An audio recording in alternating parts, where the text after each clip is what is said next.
भाजपचे आमदार अनिल गोटे यांच्या विधान परिषद बरखास्तीच्या वक्तव्यावरती मुख्यमंत्र्यांनी नाराजी व्यक्त केली आहे। गोटेंचं विधान सभागृहाच्या उंचीला शोभणारं नाही असं म्हणत मुख्यमंत्र्यांनी गोटेंना चांगलंच सुनावलंय। काल अनिल गोटेंनी विधान परिषद बरखास्तीची मागणी केल्यावर सर्व पक्षातून टीकेची झोड उठली आणि या मुद्द्यावरती आज मुख्यमंत्र्यांनी विधान परिषदेत निवेदन सादर केलं। यावेळी त्यांनी गोटेंचं वक्तव्य सरकारला वैयक्तिक आणि आपल्यालाही आवडलेलं नाही असं स्पष्ट केलंय।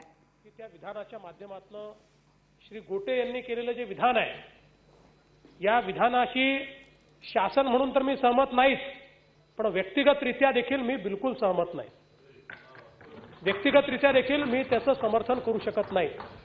आज मी स्वतः श्री गोटे यांना बोलवून घेतलं आणि त्यांना त्या ठिकाणी अतिशय स्पष्ट शब्दात हे सांगितलं आहे की तुमची कुठलीही वैयक्तिक मतं जरी असली तरी देखील अशा प्रकारे एकतर अशा प्रकारची वैयक्तिक मतच असू नये, कारण ही काही कोणाच्या मेहरबानीने तयार झालेले सभागृह नाही आहेत, हे संविधानाने तयार केलेले सभागृह आहेत।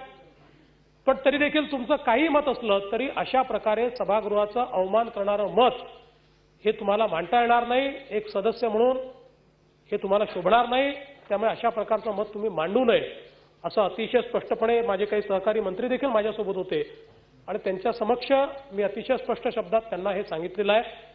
मी पुन्हा एकदा या सभागृहाला हे आश्वस्त करू इच्छितो की या सभागृहाचा संपूर्ण सन्मान हा राखलाच जाईल, तो राखला गेलाच पाहिजे, ते आमचं कर्तव्यच आहे। राज्य सरकारची अतिशय स्पष्ट भूमिका आहे।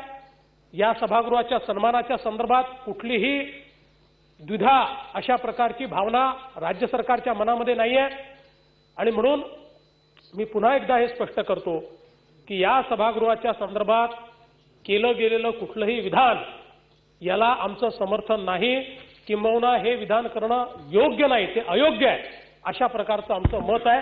हे मी राज्य सरकारच्या वतीनं या ठिकाणी सांगतो।